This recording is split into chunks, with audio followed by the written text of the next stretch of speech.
Welcome to only for job teacher YouTube channel. 3వ తరగతి నుంచి 8వ తరగతి వరకు తెలుగు పాఠ్యపుస్తకంలోని కవులు వాటి యొక్క పరిచయాల యొక్క మనం సిరీస్ని మొదలు పెట్టడం జరిగింది. అందులో భాగంగా 3వ తరగతిని మనం పూర్తి చేసుకున్నాం. ఈరోజు 4వ తరగతి తెలుగు పాఠ్యపుస్తకం తెలుగు తోట 4లోంచి మొత్తం పాఠ్యాంశాల యొక్క ప్రక్రియలు, వాటి యొక్క ఇతివృత్తాలు మరియు అందులోని కవులు రచయితల యొక్క సమాచారం మనం ఈ వీడియోలో పూర్తిగా పాఠ్యపుస్తకం అంతా కంప్లీట్ చేయడానికి ప్రయత్నిస్తాం. దీనిలో మొత్తం 9 పాఠ్యాంశాలు ఉన్నాయి. తర్వాత ఒక్కొక్క పాఠానికి ఈ మాసపు పాట, ఈ మాసపు కథ అనేటువంటి విధంగా 2 లోపల ఒక పాట ఒక కథను కూడా యాడ్ చేయడం జరిగింది. ఇందులో కవులు చూస్తే బసవరాజు అప్పారావు, ఇంద్రగంటి శ్రీకాంత్ శర్మ, తాళ్లపాక అన్నమయ్య, సోదుం రామ్మోహన్, గురజాడ వెంకట అప్పారావు గారు, కన్యాశుల్కం నాటక రాసినటువంటి గొప్ప కవి, పిల్లలమర్రి వెంకట హనుమంతరావు గారు, తన నవల పాకుడు రాళ్లకు జ్ఞానపీఠ అవార్డు పొందినటువంటి రావూరి భరద్వాజ్ గారు, వింజమూరి శివరామరావు గారు, అవధాని రమేష్, తర్వాత పద్యరత్నాల కింద వేమన శతకర్త వేమన, సుమతి శతకర్త బద్దెన, తెలుగు బాల శతకర్త జంధ్యాల పాపయ్య శాస్త్రి, ఏనుగు లక్ష్మణ కవి, నార్ల చిరంజీవి గారు మరియు పోతన వంటి శతకర్తలను మనం పద్యరత్నాల్లో తెలుసుకుంటాం. తర్వాత కవి రాజుగా బిరుదు పొందినటువంటి త్రిపురనేని రామస్వామి గురించి ఇక్కడ తెలుసుకుంటాం. వీరి యొక్క రచనల్లో సుతపురాణం, పల్నాటి పౌరుషం వంటి గొప్ప రచనలను 4వ తరగతి పాఠ్యపుస్తకంలో పొందుపరిచారనేటువంటి విషయం గుర్తించాలి. తర్వాత హాస్య నవల, ప్రముఖ హాస్య నవల అయినటువంటి బారిస్టర్ పార్వతీశం రచయిత అయినటువంటి మొక్కపాటి నరసింహశాస్త్రి గురించి తెలుసుకుంటాం. తర్వాత బిరుదురాజు రామరాజు గురించి తెలుసుకుంటాం. వీరు తెలుగు జానపద రామాయణం రాసినటువంటి గొప్ప కవి బిరుదురాజు రామరాజు గారి గురించి తెలుసుకుంటాం. తర్వాత నవయుగ కవి చక్రవర్తి బిరుదు అంకితుడైన గుర్రం జాషువా గురించి వీరి రచనలు ఫిర్దోసి, గబ్బిలం, క్రిస్తు చరిత్ర, సింపుల్ కోడ్ల ద్వారా నేర్చుకుంటాం. తర్వాత అడవి బాపిరాజు గారి కవి గురించి తెలుసుకుంటాం. వీరి యొక్క రచనలో గోన గన్నారెడ్డి, గంగిరెద్దు, ఇతర రచనల హిమబిందు చాలా ప్రముఖమైన రచనలు తెలుసుకుంటాం. ఈ విధంగా 4వ తరగతి పాఠ్యపుస్తకంలోని 14 మంది కవులు గుర్రం జాషువా, అడవి బాపిరాజు గారు, బసవరాజు అప్పారావు గారు, ఇలాంటి తర్వాత పాకుడు రాళ్ళ రచన రాసినటువంటి రావూరి భరద్వాజ్ గారు, ఇటువంటి ప్రముఖ 14 మంది ఆధునిక, ప్రాచీన మరియు మధ్యయుగపు కాలపు రచయితలను, కవులను గురించి 4వ తరగతి పాఠ్యపుస్తకంలో విద్యార్థులకు పరిచయం చేయడం జరిగింది. ఈ విధంగా మనం 4వ తరగతి పాఠ్యపుస్తకంలో ఉన్నటువంటి కవులు వారి యొక్క రచనలను మనం పూర్తి చేయడానికి ప్రయత్నిస్తాం.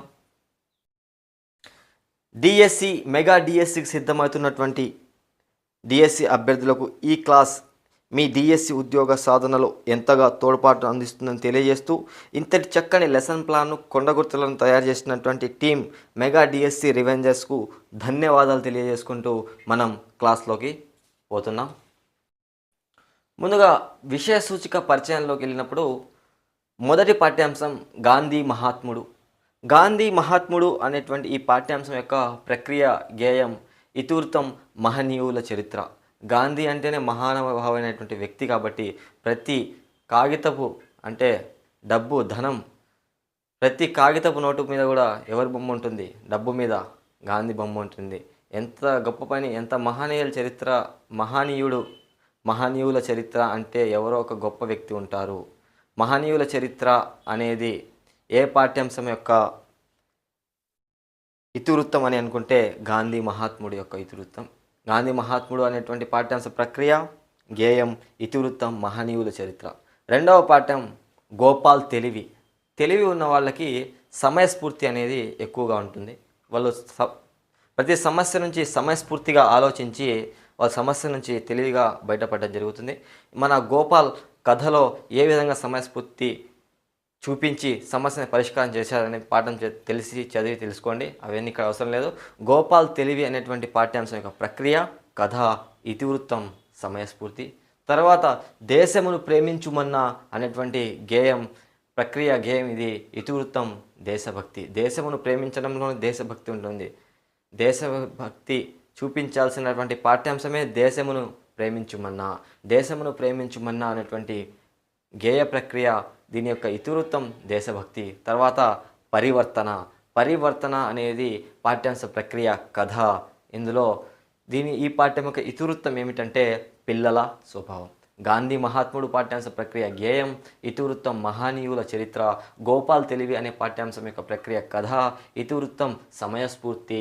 దేశమును ప్రేమించుమన్నా అనేటువంటి పాఠ్యాంశ ప్రక్రియ గేయం, ఇతివృత్తం దేశభక్తి. తర్వాత నాలుగవ పాఠ్యాంశమైనటువంటి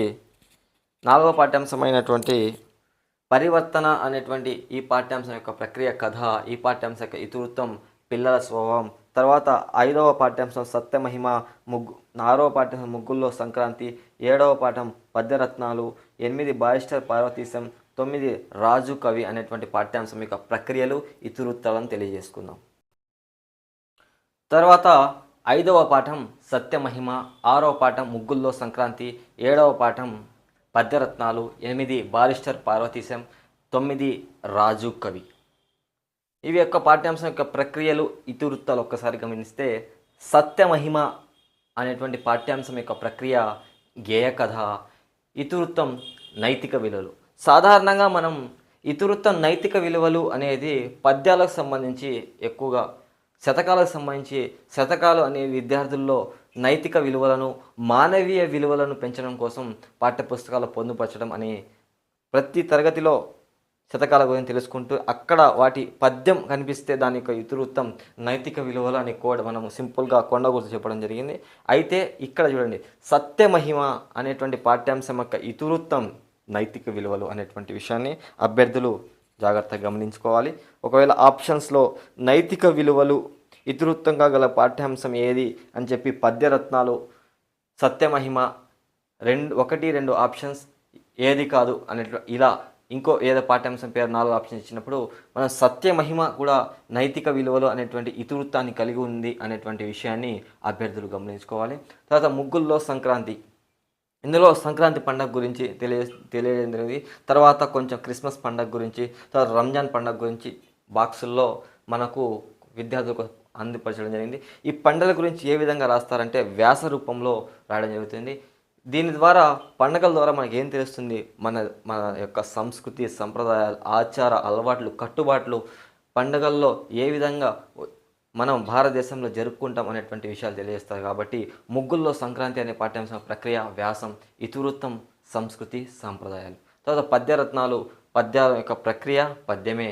మరియు పద్యరత్నాలు విద్యార్థుల్లో దేనికోసం ఏర్పాటు చేస్తారంటే వారిలో నైతిక విలువలు, మానవీయ విలువలను పెంపొందించడం కోసం ఏర్పాటు చేస్తారు. కాబట్టి పద్యరత్నాల యొక్క ఇతివృత్తం కొండ గుర్తు, నైతిక విలువలు, మానవీయ విలువలు అనేటువంటి విషయాన్ని మనం గుర్తుపెట్టుకోండి.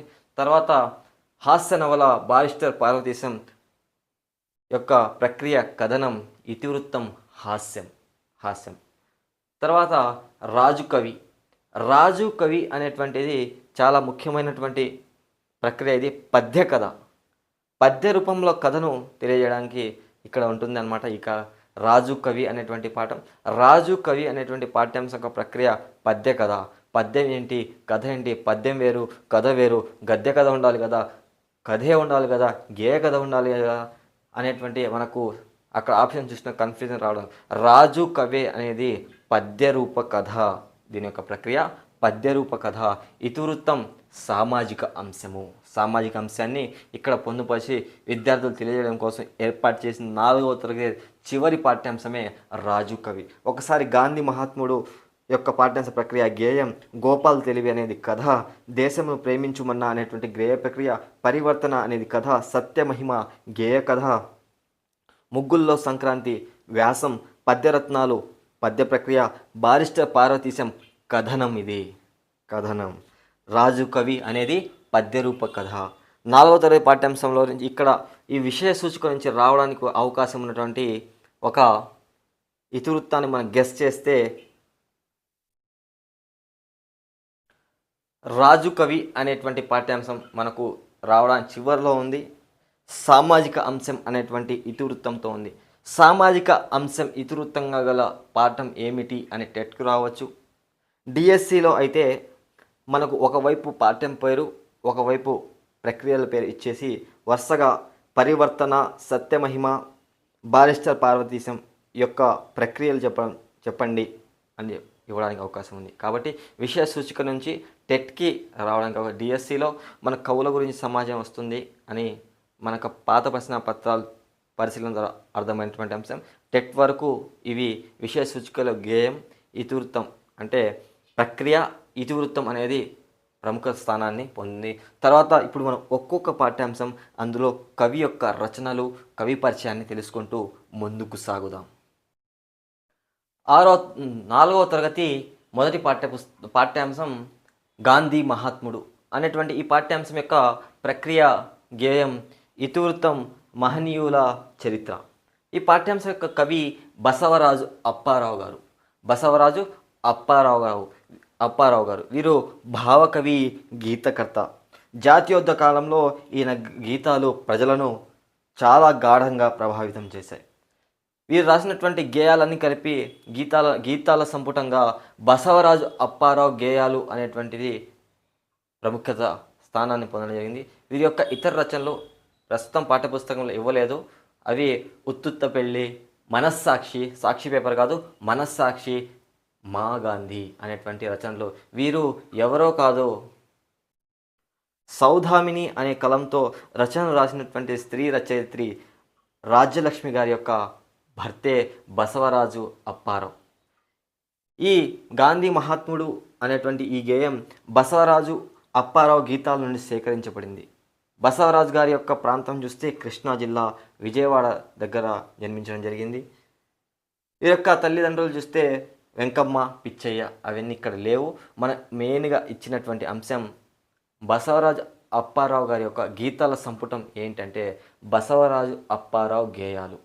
వీరి యొక్క ఇతర రచనలు ఉత్తుత్త పెళ్ళి, మనస్సాక్షి, మా గాంధీ. గాంధీ మహాత్ముడు అనేటువంటి పాఠ్యాంశ ప్రక్రియ గేయం, ఇతివృత్తం మహనీయుల చరిత్ర. ఇప్పుడు దీంట్లో ఈ మాసపు పాట, ఈ మాసపు కథ యొక్క కవులు, రచయితల గురించి తెలుసుకుందాం. 1వ పాఠ్యాంశం కింద ఇవ్వబడినటువంటి ఈ మాసపు పాట తేనెల తేటల మాటలతో మన దేశ మాతనే కొలిచెదమా, భావం భాగ్యం కూర్చుకొని ఇక జీవన యానం చేయదమా అనేటువంటి చక్కని పాటను పొందుపరచడం జరిగింది. దీని యొక్క కవి ఇంద్రగంటి శ్రీకాంత్ శర్మ.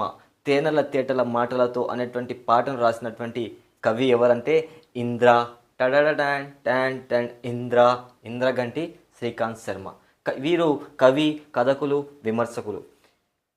ఈయన లలిత గీత కర్త కూడా. ఆకాశవాణిలో పనిచేయడం జరిగింది. తెలుగులో అనుభూతి కవిత్వానికి ప్రతినిధిగా ఇంద్రగంటి శ్రీకాంత్ శర్మను పేర్కొనడం జరుగుతుంది. డిఎస్సిలో రావడానికి అవకాశం ఉన్నటువంటి ప్రశ్న. తెలుగులో అనుభూతి కవిత్వానికి ప్రతినిధిగా పేర్కొనబడినటువంటి కవి, రచయిత, ఆకాశవాణిలో పనిచేసినటువంటి లలిత గీత కర్త ఎవరు? మన ఇంద్రసేన రెడ్డి కాదు, ఇంద్రగంటి శ్రీకాంత్ శర్మ. వీరి యొక్క కవితా సంపుటి ఏమిటంటే అనుభూతి గీతాలు. అనుభూతి గీతాలు అనే కవితా సంపుటి ఎవరికి సంబంధించింది? తేనెల తేటల మాటలతో మన దేశమాతనే కొలిచెదమా అని గుర్తు తెచ్చుకోండి. ఈ తేనెల తేటల మాటలతో అనే పాట రాసింది ఎవరు? ఇంద్రగంటి శ్రీకాంత్ శాస్త్రి. వీరు రాసినటువంటి కవితా సంపుటియే అనుభూతి గీతాలు. తెలుగులో అనుభూతి కవిత్వానికి ప్రతినిధి అయినటువంటి కవి ఇంద్రగంటి శ్రీకాంత్ శర్మ. చాలా ఇంపార్టెంట్ మిత్రమా, గుర్తుపెట్టుకో. తేనెల తేటల మాటలతో అనే పాఠ్యాంశం. ఈ పాట యొక్క కవి ఇంద్రగంటి శ్రీకాంత్ శర్మ. 2-3 సార్లు పలికి చూడండి. కవి, కథకులు, విమర్శకులు, ఆకాశవాణిలో పనిచేశారు మరియు లలిత గీతకర్త. ఈయన రాసినటువంటి కవితా సంపుటి అనుభూతి గీతాలు. తెలుగులో అనుభూతి కవిత్వానికి ప్రతినిధిగా పేరుగాంచినటువంటి కవి ఇంద్రగంటి శ్రీకాంత్ శర్మ. డిఎస్సిలో ప్రశ్న వచ్చినప్పుడు అప్పుడు తెలుస్తుంది. తెలుగులో అనుభూతి కవిత్వానికి ప్రతినిధి ఎవరు? ఇంద్రగంటి శ్రీకాంత్ శర్మ అనేటువంటి విషయాన్ని మనం గుర్తుపెట్టుకోవాలి. తర్వాత ఈ మాసపు కథ. ఈ మాసపు కథగా తెలివైన దుప్పి. ఇది ఒక జాతక కథ. బోధిసత్వుడు అనేటువంటి వ్యక్తి దుప్పిగా జన్మిస్తాడు. దుప్పిగా జన్మించినప్పుడు అతని పండ్ల చెట్లు అంటే చాలా ఇష్టం. ఒకసారి చెట్టు దగ్గరకు పోయినప్పుడు చెట్టు కింద పండినటువంటి పండ్లు కింద పడి ఉన్నాయి. అది చూసి దుప్పికి చాలా సందేహం కలుగుతుంది. ఎవరో చెట్లు నన్ను ఇక్కడ వేటగాడు ఉన్నాడు, నన్ను పట్టుకుంటాడు అనేటువంటి విషయాన్ని దుప్పికి తెలిసిపోతుంది. ఆ తర్వాత చెట్లు పండ్లు విసురుతున్నావేంటి, చెట్టుపై నుంచి వేటగాడు ఆ వలలో పడేయడానికి దుప్పి ఎవరు, బోధిసత్తుడు. అతని కోసం ఏం వేస్తాడు, పైనుంచి పండ్లు వేస్తుంటాడు. అది గమనించినటువంటి దుప్పి, నేను నా అలవాటు మార్చుకున్నాను, ఇక్కడి నుంచి నీ పండ్ల దగ్గరికి రాను అని చెప్తుంది. అప్పుడు కోపంతో వేటగాడు తన యొక్క నిజస్వరూపాన్ని చూపిస్తాడు. వేటగాడు పూర్తిగా బయటకు వచ్చి నిన్ను వదులుతానా అని చెప్తాడు. అప్పుడు మళ్ళీ నేను నీకు దొరుకుతానా అని బోధిసత్తుడు, ఎవరు దుప్పిగా వేషంలో ఉన్నది ఎవరు, బోధిస్తుడు, నేను మళ్ళీ నీకు దొరుకుతానా అంటూ దుప్పి దట్టమైన అడవుల్లో మాయమైపోయింది. మోసగాళ్ళుంటారు మిత్రమా, వాళ్ళ మాయలో పడకండి. ఆశ ప్రమాదాల్లో నెడుతుంది, జాగ్రత్త పడాలి, జాగ్రత్తగా ఉండాలి అనేటువంటి తెలియజేసేటువంటి చక్కని జాతక కథ దుప్పి, తెలివైన దుప్పి. ఈ పాఠ్యాంశం 1వ తరగతి పాఠంలో ఉన్నటువంటి ఈ మాసపు కథ.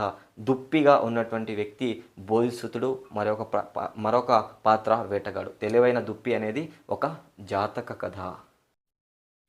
తర్వాత 2వ పాఠం గోపాల్ తెలివి అనేటువంటి పాఠంలో మనకు చాలా ఆనందకరమైన విషయం, కవి సంబంధించిన సమాచారం లేదు.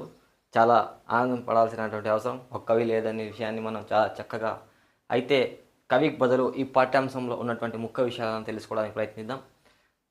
గోపాల్ తెలివి అనేటువంటి పాఠ్యాంశం యొక్క ప్రక్రియ, కథ, ఇతివృత్తం, సమయస్ఫూర్తి. గోపాల్ అనేటువంటి విదూషకుడు అంటాం. విదూషకుడు అంటే హాస్యగాడు, రాజు దగ్గర ఉండేటువంటి హాస్యగాడు విదూషకుడు మన గోపాల్.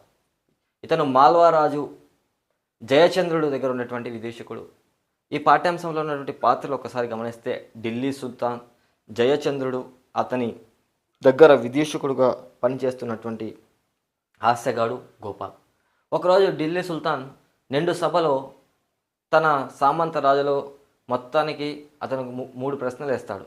భూమి పొడవు ఎంత, భూమి వెడల్పు ఎంత, నక్షత్రాలు ఎన్ని ఉన్నాయి ఆకాశంలో అనేటువంటి 3 ప్రశ్నలకు సమాధానం అడిగితే సభ అంతా, సుల్తాన్ ఏంటి ఇలాంటి ప్రశ్నలు వేస్తున్నారు, దీనికి సమాధానం ఎవరైనా చెప్పగలుగుతారా అని అందరూ తలలు పట్టుకుంటే, ఈ విషయం అతని సామంత రాజు అయినటువంటి జయచంద్రుడు తెలుస్తుంది. జయచంద్రుడు అతని నిండు సభలో ఉన్నటువంటి వ్యక్తులను అడిగితే వాళ్ళు కూడా తల నిములుకుంటూ పైకి చూస్తున్నాడు. అప్పుడే అక్కడికి వచ్చినటువంటి విదూషకుడు మన గోపాల్, ఇటువంటి చిన్నదానికి ఎందుకు మీరు ఇంతగా ఇబ్బంది పడుతున్నారు, ఈ సమస్యగా ఎటువంటి సమస్య అయినా, ఎటువంటి చిక్కు ప్రశ్న అయినా ఒక్క క్షణంలో మనం సమాధానాన్ని చెప్పవచ్చు. అప్పుడు రాజు కోపం వచ్చి, తమాషా కాదు, తలలు పగిలిపోతున్నాయి ఇక్కడ అని చెప్పింది ఎవరు, జయచంద్రుడు చెప్తాడు. గోపాల్ కూడా అంతే గంభీరంగా, రాజా, ఎటువంటి చిక్కు ప్రశ్నకైనా సమాధానం ఉండక తప్పదు. ఈ ఉపాయంతో నేను నా సమయస్ఫూర్తి ఉపయోగించి నేను ఢిల్లీ సుల్తాన్ సమాధానం చెప్తాను, నన్ను పంపించండి అని ఎవరంటున్నాడు, గోపాల్ వెళ్తాడు. అవి వెళ్ళి, రాజా మీరు చెప్పినటువంటి, అక్కడ పోయి ఢిల్లీ సుల్తాన్ దగ్గర పోయి గోపాల్ చెప్తున్నాడు, రాజా మీరు చెప్పినటువంటి పని చాలా పెద్ద పని, దీనికి చాలా డబ్బు, చాలా టైం అవుతుంది, ఖర్చు అవుతుంది అంటే, అప్పుడు ఢిల్లీ సుల్తాన్, సరే నీకు 1 సంవత్సరం టైం ఇస్తున్నాను, నువ్వు కానీ ఈ ప్రశ్నలకు భూమి పొడవు ఎంతో, వెడల్పు ఎంతో, ఆకాశం నక్షత్రాలు ఎన్నున్నాయో చెప్పకపోతే నేను తీవ్రంగా శిక్షిస్తాను, చాలా డబ్బు ఇచ్చి పంపిస్తారు. అప్పుడు అక్కడ ఆ డబ్బుతో మాల్వా దేశాన్ని తిరిగి వచ్చినటువంటి గోపాల్ దారాన్ని వడకమని చెప్పేస్తాడు. కరెక్ట్గా ఇదే రోజు 1 సంవత్సరం తర్వాత మొత్తం 16 బండ్ల దారాన్ని, 25 గొర్రెలను తీసుకొని ఢిల్లీ సుల్తాన్ దగ్గరికి వెళ్తాడు. ఢిల్లీ సుల్తాన్ దగ్గరికి వెళ్ళి భూమి పొడవు వెడల్పుకి సమాధానాలు ఎక్కడని అడిగినప్పుడు, మహాప్రభు సమాధానాలు లోపలికి తీసుకురాక బయట పెట్టొచ్చు అని చెప్పి సభ బయట తీసుకెళ్ళి చూపిస్తాడు. భూమి పొడవు అనేది 8 బండ్ల దారంగా, భూమి వెడల్పు అనేది 8 బండ్ల దారంగా చెప్తాడు. నక్షత్రాలు ఎన్ని ఉన్నాయని చెప్తే, 25 గొర్రె శరీరంలో ఒక్కొక్క గొర్రె యొక్క ఎన్ని వెంట్రుకలు ఉన్నాయో, ఈ 25 గొర్రెల శరీరంలో ఉన్న వెంట్రుకలకు ఆకాశ నక్షత్రాలు అన్నీ ఉన్నాయని చెప్పి సమయస్ఫూర్తితో సమాధానం ఇస్తాడు. ఇది గోపాల్ తెలివి అనేటువంటి కథ. చాలా సమయస్ఫూర్తి, చూపించాడు కాబట్టి మన విదూషకుడు. ఇందులో మనం గుర్తుంచుకోవాల్సిన విషయం ఏమిటంటే గోపాల్ తెలివి అనే పాఠ్యాంశ ప్రక్రియ, కథ, ఇతివృత్తం, సమయస్ఫూర్తి. ఈ పాఠ్యాంశంలో పాత్రలో ఢిల్లీ సుల్తాన్, జయచంద్రుడు మాల్వారాజు. ఇతను ఎవరి యొక్క సామంతుడు అంటే ఢిల్లీ సుల్తాన్ యొక్క సామంతుడు. తర్వాత గోపాల్ అనే విదూషకుడు. విదూషకుడు అనే పదానికి అర్థం హాస్యగాడు, హాస్యగాడు. ఢిల్లీ సుల్తాన్ వేసినటువంటి 3 ప్రశ్నలు ఏంటి? భూమి పొడవు ఎంత, వెడల్పు ఎంత, ఆకాశంలో నక్షత్రాలన్నీ. ఢిల్లీ సుల్తాన్ విదూషకుడు అయినటువంటి గోపాల్కి ఈ 3 ప్రశ్నల సమాధానం ఎంత సమయాన్ని ఇచ్చాడు? 1 సంవత్సరం ఇవ్వడం జరిగింది. ఈ విధంగా గోపాల్ తెలివి అనేటువంటి కథ అయిపోయింది. తర్వాత ఈ పాఠ్యాంశంలోని ఈ మాసపు కథ, ఈ మాసపు పాట గురించి తెలుసుకుందాం. తర్వాత ఈ మాసపు పాట కింద చూడగంటి అనేటువంటి పాటను ఇవ్వడం జరిగింది. ఈ పాటను పాడాల్సిన రాగం బృందావని రాగం, తాళం అఖండ కాదు ఖండ తాళం ఉపయోగించాలి. ఈ పాట రాసినటువంటి కవి పద కవిత పితామహులు 32,000 సంకీర్తనలు రాసినటువంటి కవి వెంకటేశ్వర స్వామిని కేంద్రంగా విశిష్ట సాహిత్యాన్ని, సంగీత సంస్కృతిని నిర్మించిన వారు. తేట తెలుగు పలుకుబడులు, దేశీయ పద సంపద, వాడుక భాషలో అపురూప మాధురి కవిత్వంలో కలగొల్పుకున్నటువంటి గొప్ప కవి తాళ్లపాక అన్నమయ్య గారు. తాళ్లపాక అన్నమయ్య గారు ఏపీ డిఎస్సి 2024 రావడానికి 150కి 100కి 150% రావడానికి అవకాశం ఉన్న రావడానికి అవకాశం ఉన్నటువంటి ప్రశ్న. పద కవిత పితామహుడు అని ఎవరిని అంటారు? తాళ్లపాక అన్నమయ్య. 32,000 సంకీర్తనలు రాసినటువంటి రచయిత కవి పద కవిత పితామహుడు తాళ్లపాక అన్నమయ్య. చూడగంటి అనేటువంటి ఈ పాటను ఏ రాగంలో పాడాలి? బృందావనం అనే సినిమా ఉంది ఎన్టీఆర్ది. ఎన్టీఆర్ సినిమాలో ఉన్నటువంటి రాగం బృందావని అని గుర్తుపెట్టుకోండి. బాబాయ్ బాలకృష్ణ అఖండ మూవీలో ఆదిశ ఖండ ఏ తాళంలో పాడాలి? ఖండ. చూడగంటి అనే పాటను ఖండ తాళంలో, రాగం బృందావని. దీన్ని రాసినటువంటి పద కవిత పితామహులు బిరుదుగాంచినటువంటి కవి తాళ్లపాక అన్నమయ్య. తాళ్లపాక అన్నమయ్య గారి గురించి తెలుసుకుంటే వీరు 15వ శతాబ్దానికి చెందినటువంటి గొప్ప కవి. పద కవిత పితామహులు 32,000 సంకీర్తనలు రాశారని వీరి పేరు మీద తెలియజేయడం జరిగింది. వెంకటేశ్వర స్వామిని కేంద్రంగా విశిష్ట సాహిత్యాన్ని, సంగీత సంస్కృతిని నిర్మించారు. తేట తెలుగు పలుకుబడులను, దేశీయ పద సంపదను, దేశీయ పదాలు, పద కవిత పితామహులు ఎలా అయ్యారు? దేశీయ పదాలు సంపదను, వాడుక భాషను అపురూపంగా ఉపయోగించి మధురంగా వీరి యొక్క కవిత్వాన్ని, అన్నమయ్య గారి కవిత్వాన్ని మనం గమనించవచ్చు. ఇక్కడ గుర్తుంచుకోవాల్సిన విషయం ఏమిటంటే పద కవిత పితామహుడు 32,000 సంకీర్తనలు రాసినటువంటి గొప్ప కవి, వెంకటేశ్వర స్వామిని కేంద్రంగా విశిష్ట సాహిత్యాన్ని, సంస్కృతి మరియు సంగీత సంస్కృతి నిర్మించినటువంటి కవి. తేట తెలుగు పలుకుబడి, దేశీయ పద సంపద, వాడుక భాషలో అపురూపమైనటువంటి మాధురి వీరి కవిత్వంలో ఉంటుంది అంటే తాళ్లపాక అన్నమయ్య. ఇటువంటి ప్రశ్న రావడానికి అవకాశం ఉంది. చూడండి, తేట తెలుగు పలుకుబడులను, దేశీయ పద సంపదను, వాడుక భాషలోని అపురూప మాధురి వీరి కవిత్వంలో ఉంటుంది.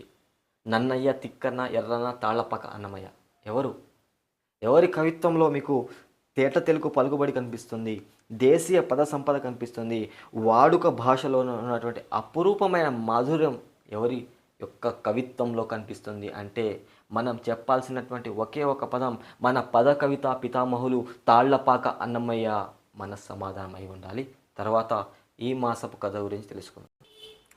తర్వాత ఈ మాసపు కథ విందు అనే కథలో విందుకు వెళ్ళినటువంటి పాత్రలు ఒక్కసారి గమనిస్తే విందుకు వెళ్ళినటువంటి పాత్ర వాయువు, సూర్యుడు మరియు చందమామ.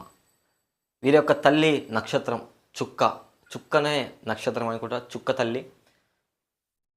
విందుని తిరిగి వచ్చిన తర్వాత సూర్యుడు, వాయువు అక్కడే ఫుల్గా తినేసి సుబుష్టిగా భోజనం చేసి తల్లిని మర్చిపోయి ఏమీ తీసుకురాకుండా ఇంటికి వస్తారు. అమ్మ మర్చిపోయాం అమ్మ అని చెప్తారు. అయితే చంద్రుడు తింటున్నప్పుడు ప్రతి రుచికరమైన పదార్థం తిన్నప్పుడు తన తల్లిని గుర్తు చేసుకొని వాటిని తీసుకొచ్చి మూట కట్టుకొని తల్లికి ఇస్తాడు. అప్పుడు చివరకు చుక్క తల్లి చంద్రుని వైపు చూసి ఇలా అంటుంది, బిడ్డ, విందు తింటున్నప్పుడు కూడా నువ్వు నన్ను మరవలేదు. భోజనానికి విందు, మన కథ పేరే విందు అంటే భోజనం చేసేది అనమాట. విందు తింటున్నప్పుడు కూడా నువ్వు నన్ను మరవలేదు. తల్లి పట్ల నీకు కృతజ్ఞత ఉంది. ఇది అరుదైన అమూల్యమైన సుగుణం. ఇక మీద నువ్వు చల్లగా ఉంటావు. నీ కిరణాలు ప్రజలకు హాయిని, ఆనందాన్ని కలిగిస్తాయి. నిన్ను అందరూ ప్రశంసిస్తారు, నీ రాక కోసం ప్రజలు నిరీక్షిస్తున్నారు. నీకు కూడా డిఎస్సి ఉద్యోగం రావడం కోసం ప్రజలు నిరీక్షిస్తున్నారు మిత్రమా. విందు అనేటువంటి కథ ఎవరు రాశారు, ఇందులో పాత్రలు ఏంటి అని చూస్తే పాత్రలు మన ఆకాశంలో ఉన్నటువంటి పాత్రలే. చంద్రుడు, సూర్యుడు, వాయువు, చుక్క నక్షత్రం, తల్లి చుక్క అన్నమాట. ఇది రాసినటువంటి ఇదంతా సోదిలా అనిపిస్తుంది, సోది కాదు. ఇదొకటి సోదం రామ్మోహన్ అనేటువంటి రచయిత రాసినటువంటి పత్రికా రచయిత. వీరు అనువాదకులు. 2 దశాబ్దాల పాటు విశాలాంధ్ర పత్రిక, 1 దశాబ్దం పాటు ఉదయం పత్రికలో పనిచేశారు. పలు రచనలు చేశారు, వివిధ భాషల్లో అనువాదాలు చేశారు, నిఘంటు నిర్మాణం కూడా చేసినటువంటి రచయిత సోదం రామ్మోహన్. సోదం రామ్మోహన్ ఎన్ని దశాబ్దం, దశ అంటే 10 సంవత్సరాలు, 20 సంవత్సరాలు విశాలాంధ్ర పత్రికలో, 10 సంవత్సరాలు ఉదయం పత్రికలో పత్రికా రచయితలుగా, అనువాదకులుగా వీరు పనిచేయడం జరిగింది. ఈ విందు అనేటువంటి కథ యొక్క కవి రచయిత ఎవరంటే సోదం రామ్మోహన్. వీరు పత్రికా రచయిత, అనువాదకులు మరియు నిఘంటు నిర్మాణం, డిక్షనరీ నిర్మాణం కూడా చేయడం జరిగింది. 2 దశాబ్దాల పాటు విశాల్ ఆంధ్ర పత్రిక, 20 ఇయర్స్, 10 ఇయర్స్ ఉదయం పత్రికలో వీరు పనిచేయడం జరిగింది. తర్వాత నెక్స్ట్ పాఠ్యాంశం దేశమును ప్రేమించుమన్న గురజాడ వెంకట అప్పారావు కన్యాశుల్కం నాటకంలో దూసుకుపోదాం మిత్రమా. తర్వాత గురజాడ అప్పారావు దేశమును ప్రేమించుమన్నా అనేటువంటి గేయాన్ని రాసినటువంటి కవి గురజాడ అప్పారావు. ఈ పాఠ్యాంశం ఒక ఇతివృత్తం దేశభక్తి. గురజాడ అప్పారావు గారి గురించి తెలుసుకుంటే ఆధునిక తెలుగు కవిత్వానికి, సాహిత్యానికి మార్గదర్శకులు, యుగకర్త, కవి, కథకులు, నాటకర్త, చరిత్రకారులు, శాసన పరిశోధకులు, అన్నిటికన్నా ముఖ్యంగా భాషావేత్త. తెలుగు సాహిత్యంలో వాడుక భాషను ప్రవేశపెట్టి చిరస్మరణీయమైనటువంటి రచనలు చేసినటువంటి వ్యక్తి. కన్యాశుల్కం నాటకం ఆధునిక తెలుగు సాహిత్యంలో అత్యంత విశిష్టమైనటువంటి రచన. గురజాడ అప్పారావు గారు రాసిన నాటకం కన్యాశుల్కం. ఇది పాఠ్యపుస్తకంలో ఉన్నటువంటి గురజాడ అప్పారావు గురించి ఇచ్చినటువంటి సమాచారం. ఇంకా వీరి గురించి ఎక్కువ సమాచారం తెలుసుకోవాలి అనుకుంటే school assistant, language pandit, LP తెలుగుకు సంబంధించి ముత్యాల సరాలు అనేటువంటి ఛందస్సును సృష్టించిన వ్యక్తి గురజాడ అప్పారావు. దేశం అంటే మట్టి కాదు, దేశం అంటే మనుషులే అని చాటినటువంటి యుగకర్త గురజాడ అప్పారావు. వీరు రాసినటువంటి కథనికల్లో దిద్దుబాటు, దీన్నే కమలిని తెలుగులో మొదటి కథనిక కమలిని అని చెప్తారు. దీన్నే దిద్దుబాటు అని కూడా పేర్కొనడం జరుగుతుంది. కమలిని అనేటువంటి తొలి తెలుగు మొదటి కథనిక రాసిన కవి గురజాడ అప్పారావు. ఒక్కసారి గురజాడ అప్పారావు గురించి ఒక లుక్ వేసుకుంటే ఆధునిక తెలుగు కవిత్వానికి సాహిత్యానికి మార్గదర్శి, యుగకర్త, కవి, కథకులు, నాటకర్త, చరిత్రకారకులు, శాసన పరిశోధకులు మన గురజాడ గారు. అన్నిటికన్నా ముఖ్యంగా భాషావేత్త. తెలుగు సాహిత్యంలో వాడుక భాష ప్రాచుర్యం తేవడం కోసం ఎన్నో చిరస్మరణీయ రచనలు చేశారు. కన్యాశుల్కం నాటకం ఆధునిక తెలుగు సాహిత్యంలో అత్యంత విశిష్టమైనటువంటి రచన. వీరి జన్మదినం సెప్టెంబర్ 21 ఆధునిక సాహిత్య దినోత్సవంగా మనం నిర్వహించుకుంటాం. సెప్టెంబర్ 21 1862లో మన గురజాడ అప్పారావు జన్మించారు. అయితే నవంబర్ 30 తేదీ 1915లో చనిపోయారు. అది వదిలేస్తే వీరి యొక్క జన్మదినం సెప్టెంబర్ 21 ఆధునిక సాహిత్య దినోత్సవంగా చేసుకుంటాం. ఇక్కడ గురజాడ అప్పారావు గురించి తెలుసుకోవాల్సిన ముఖ్యమైనటువంటి కన్యాశుల్క నాటకం. తర్వాత వాడుక భాషలో ప్రాచుర్యానికి కృషి చేశారు. ఆధునిక తెలుగు కవిత్వానికి సాహిత్యానికి మార్గదర్శకులు అయినటువంటి కవి, యుగకర్త, కథకులు, నాటకర్త, శాసన పరిశోధకులు మన గురజాడ అప్పారావు గారు. ఇక్కడి నుంచి కూడా రావడానికి అవకాశం ఉంది. ముత్యాల సరాలు అనేటువంటి ఛందస్సును వీరు సృష్టించడం జరిగింది. ఇవి మన 9th క్లాస్ 10th క్లాస్ ఆ లెవెల్లో ఇక్కడ చర్చిస్తాం, అక్కడ మెయిన్గా ఉంటాయి. ఇంకా వీరి నాటకాలు కొండు భట్టియం, బిల్హణీయం అనేటువంటి నాటకాలు కూడా రాసేవారు. కన్యాశుల్కంతో పాటు కొండు భట్టియం, బిల్హణీయం అనేటువంటి నాటకాలు రాశారు. ఇంకా గేయాలు పూర్ణమ్మ, కన్యక, లవణరాజు కళ అనేటువంటి ఇతర రచనలు రాయడం జరిగింది. ముఖ్యంగా మనకు ఇక్కడ 4వ తరగతిలో ఇచ్చినటువంటి రచనలు చూస్తే ఇచ్చినటువంటి ఒకే ఒక్క రచన, అదే నాటకం కన్యాశుల్కం నాటకం. మన ఎక్స్ట్రాగా నాటకాల్లో కొండుభట్టియం, బిల్హణీయం కూడా నేర్చుకుందాం. తర్వాత రచనల్లో మనకు దిద్దుబాటు, దీన్నే కమలిని అనేటువంటి తొలి తెలుగు మొదటి కథనికను కూడా మన గురజాడ అప్పారావు గారు రాయడం జరిగింది. అదేవిధంగా గేయాలకు సంబంధించి పూర్ణమ్మ, ఏ అమ్మ? పూర్ణమ్మ, పూర్ణ వాళ్ళ అమ్మ పూర్ణమ్మ, కన్యక, లవణరాజు కళ అనేటువంటి గేయాలను రాసినటువంటి యుగకర్త, కవి, నాటకర్త, చరిత్రకారులు, శాసన పరిశోధకులు, అన్నిటికంటే ముఖ్యంగా వాడుక భాష కోసం కృషి చేసినటువంటి భాషావేత్త మన గురజాడ వెంకట అప్పారావు. దేశమును ప్రేమించుమన్న అనేటువంటి ఈ గేయం యొక్క ఇతివృత్తం ఏంటి? దేశభక్తి. తర్వాత ఈ పాఠ్యాంశంలోని ఈ మాసపు పాట కింద తెలుగు తల్లి అనేటువంటి పాటను ఇవ్వడం జరిగింది. ఈ పాట యొక్క కవి పిల్లల మర్రి వెంకట హనుమంతరావు. వీరు కూడా ఆధునిక కవి. పిల్లల మర్రి వెంకట హనుమంతరావు విమర్శకుడు, కవి, సాహితీ వ్యాసాలు, కథలు, ఏకాంకికాలు, ఖండకావ్యాలు రచించారు. ప్రతి కవి దగ్గర మనం గమనిస్తే వాళ్ళు సాహిత్యం యొక్క కృషి చేస్తారు, వాళ్ళు కథలు రాస్తారు, కాండకావ్యాలు రాస్తారు. కానీ ఏకాంకికాలు రాసినటువంటి కవి మనకు 4వ తరగతిలో ఇవ్వడం జరిగింది. ఏకాంకికాలు రాసినటువంటి ప్రముఖ కవి పిల్లల మర్రి వెంకట హనుమంతరావు. ఇది రావడానికి అవకాశం ఉంది. ఏకాంకికాలు అంటే తిక్కనో, ఎర్రనో, జందాల పాపయ్య శాస్త్రియో ఎవరో రాసుంటారు అనుకోకండి. ఏకాంకికాలు రాసినటువంటి కవి పిల్లల మర్రి వెంకట హనుమంతరావు. వీరి యొక్క రచనలు గమనిస్తే సాహితీ సంపద. ఇది ఎలా గుర్తుపెట్టుకోవచ్చు అంటే పిల్లల మర్రి వెంకట హనుమంతరావు గారికి పిల్లల సంపద లేదు, కానీ సాహితీ సంపద ఉంది. ఆంధ్ర అభ్యుదయం, ఇది కూడా రావడానికి అవకాశం ఉంది. ఆంధ్ర అభ్యుదయం మనం 3వ తరగతిలో జంధ్యాల సుబ్రహ్మణ్య శాస్త్రి యొక్క ఆంధ్రుల చరిత్ర, ఆంధ్ర సామ్రాజ్యం అనే రచనలు తెలుసుకున్నాం. ఆంధ్రుల చరిత్ర, ఆంధ్రుల సామ్రాజ్యం అయితే జంధ్యాల సుబ్రహ్మణ్య శాస్త్రి. ఆంధ్రాభ్యుదయం అనేటువంటి రచన ఎవరికి సంబంధించింది? పిల్లలు లేని వ్యక్తి ఎవరు? పిల్లల మర్రి వెంకట హనుమంతరావు. ఆంధ్ర అభ్యుదయం తన సంపద అంతా ఆంధ్ర ఉన్నతి కోసం ఖర్చు చేశారని మనం గుర్తుపెట్టుకుందాం. పిల్లల మర్రి వెంకట హనుమంతరావు వీరు కాపు పాటలు కూడా రాయడం జరిగింది. వీరి యొక్క రచనల్లో సాహితీ సంపద, ఆంధ్ర అభ్యుదయం, కాపు పాటలు గుర్తుపెట్టుకోండి. 3వ తరగతిలో ఆంధ్రుల చరిత్ర, ఆంధ్ర సామ్రాజ్యం వంటి రచనలు చేసింది ఎవరు? జంధ్యాల సుబ్రహ్మణ్య శాస్త్రి. ఆంధ్రాభ్యుదయం గుర్తుపెట్టుకో, ఆంధ్రాతో స్టార్ట్ అవుతున్న మన రాష్ట్రం పేరే ఆంధ్రప్రదేశ్లో ఉంటూ ఆంధ్ర అభ్యుదయం రాసింది ఎవరు? ఆంధ్రుల చరిత్ర రాసింది ఎవరు? ఆంధ్ర సామ్రాజ్యం రాసింది ఎవరు అని తెలియకపోతే మనం తల ఎక్కడ పెట్టుకోవాలో తెలుస్తుందా రాజేంద్ర అని వైఎస్ఆర్ గారు చెప్పినటువంటి విషయం మనం తల ఎక్కడ పెట్టుకోవాలో అర్థం కాదు. ఆంధ్రుల చరిత్ర, ఆంధ్ర సామ్రాజ్యం అయితే ఎవరు? జంధ్యాల సుబ్రహ్మణ్య శాస్త్రి. ఆంధ్ర అభ్యుదయం అయితే పిల్లల మర్రి వెంకట హనుమంతరావు. తెలుగు తల్లి అనేటువంటి ఈ పాటను రాసినటువంటి ఆధునిక కవి పిల్లల మర్రి వెంకట హనుమంతరావు. వీరు విమర్శకులు, కవి మరియు సాహితీ వ్యాసాలు, కథలు, ఏకాంకికాలు రాసినటువంటి కవి, ఖండకావ్యాలు రాసినటువంటి కవి పిల్లల మర్రి వెంకట హనుమంతరావు. 2-3 సార్లు పలకండి, పిల్లల మర్రి వెంకట హనుమంతరావు. వీరికి పిల్లలు లేరు. వీళ్ళ యొక్క సాహిత్య సంపద అంతా ఆంధ్ర అభ్యుదయం కోసం, కాపు పాటల కోసం వీరు కృషి చేసి తెలుగుదేశం పార్టీ కోసం వీరు కష్టపడి పనిచేశారని గుర్తుపెట్టుకోండి.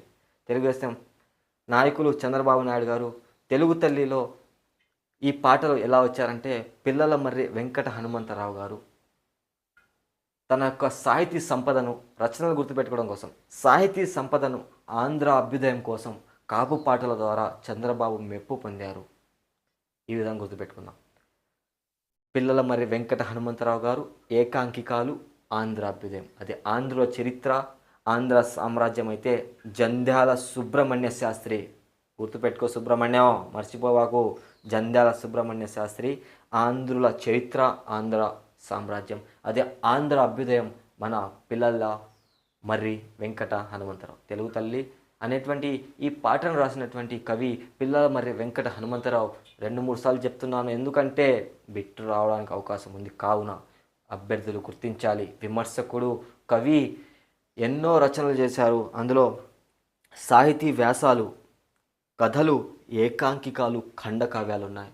మనకు ఇక్కడ ఇచ్చినటువంటి 3 రచనలు, అవి ఒకటి సాహిత్య సంపద, ఆంధ్ర అభ్యుదయం, కాపు పాటలు. మన పిల్లల మరి వెంకట హనుమంతరావు గారికి పిల్లలు లేరు. వాళ్ళ సంపద ఏం చేయాలి? ఆ సాహిత్యం వల్ల వచ్చిన సంపద అంతా ఆంధ్ర అభ్యుదయం కోసం కృషి చేసి కాపు పాటలు పాడి, కాపు పాటలు రాసి ఎంతో ఆంధ్ర అభ్యున్నతి కోసం కృషి చేసినటువంటి కవి పిల్లల మరి వెంకట హనుమంతరావు అని గుర్తుపెట్టుకుందాం. ఈ మాసపు కథలో తెలుసుకుందాం ఇప్పుడు.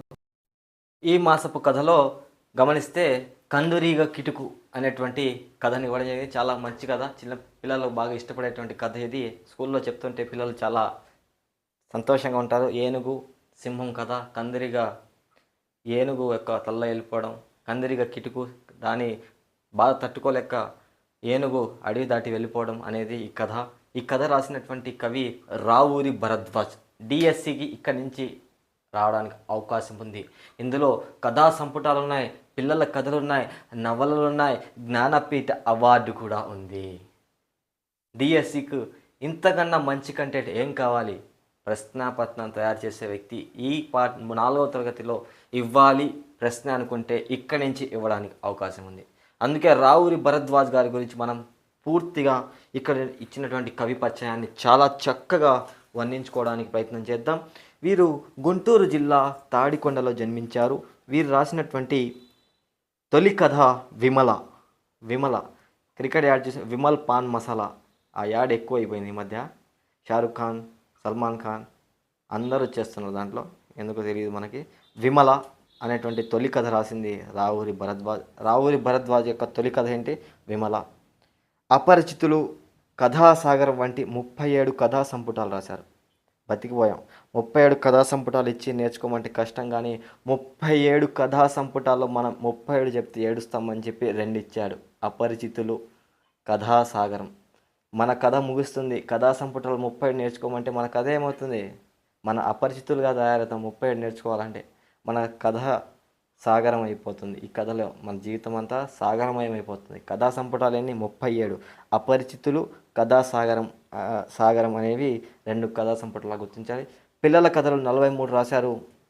అందులో ముఖ్యంగా ఉడతమ్మ ఉపదేశం, కీలుగుర్రం. చూడండి, మీరు కథల పేర్లు చూడండి ఎలా ఉన్నాయంటే చిన్నపిల్లలు బాగా ఇష్టపడే విధంగా, టక్కున మెదడులో వాళ్ళ స్మృతిలో నిలిచిపోయే విధంగా ఉడతమ్మ ఉపదేశం, కీలుగుర్రం అనేటువంటి పిల్లల కథలు రాశారు. ఇలా ఇటువంటి 43 కథలు రాశారు. బతికిచ్చాడు. మళ్ళీ మనకు పాఠ్యపుస్తక రచయిత కేవలం 2 ఇచ్చారు. ఉడతమ్మ ఉపదేశం, కీలుగుర్రం అనేవి పిల్లల కథలు. తర్వాత నవలలు ఒక 17 రాశారు. ఆ 17 ఇచ్చుంటే మన బ్రతుకు ఏమయ్యేదో ఆలోచించండి మిత్రమా. నవలలు ఇక్కడ మనకు 2 ఇచ్చారు. ఒకటి 3వది కూడా ఇచ్చారు. 2 వచ్చి కరిమింగిన వెలగపండు, ఒకటి జలప్రళయం. కరి అంటే ఏనుగు, అది వెలగపండు మింగిన తర్వాత ఏనుగు నీటిని ఎక్కువ తీసుకొని దాని యొక్క తొండం ద్వారా బయటికి విసిరేస్తుంది. అది జలప్రళయంలా అనిపిస్తుంది అనమాట. కరి మింగిన వెలగపండు, జలప్రళయం ఎలా గుర్తుపెట్టుకోవాలంటే, నవలలు 17లో మనకు 2 నవలలు ఇచ్చారు. అందులో కరి మింగిన వెలగపండు, కరి ఒక వెలగపండును మింగి జలప్రళయం సృష్టించింది. కరి మింగిన వెలగపండును మింగినటువంటి కరి అంటే ఏనుగు. ఏనుగు వెలగపండును మింగి జలప్రళయం సృష్టించింది. ఇదేంటిది? ఇది ఒక నవల అని గుర్తుపెట్టుకుందాం. నవలలు 17 మన రావూరి భరద్వాజ్ గారు రాయడం జరిగింది. అందులో ముఖ్యంగా మనం 3 నేర్చుకుంటే, ఒకటి పాకుడు రాళ్ళు, కరిమింగిన వెలగపండు, జలప్రళయం. పాకుడు రాళ్ళు చాలా ప్రముఖమైనటువంటి రావూరి భరద్వాజ్ గారి నవల. దీనికి జ్ఞానపీఠ్ అవార్డు రావడం జరిగింది. రావూరి భరద్వాజ్ గారి ఏ నవలకు జ్ఞానపీఠ్ అవార్డు వచ్చింది? పాకుడు రాళ్ళు. ఏపీ డిఎస్సి, మెగా డిఎస్సి 2024 రావడానికి అవకాశం ఉన్నటువంటి ప్రశ్న. కంటెంట్ మిత్రమా గమనించుకో. రావూరి భరద్వాజ్ ఏ రచనకు జ్ఞానపీఠ్ అవార్డు పురస్కారం లభించింది? పాకుడు రచనలు.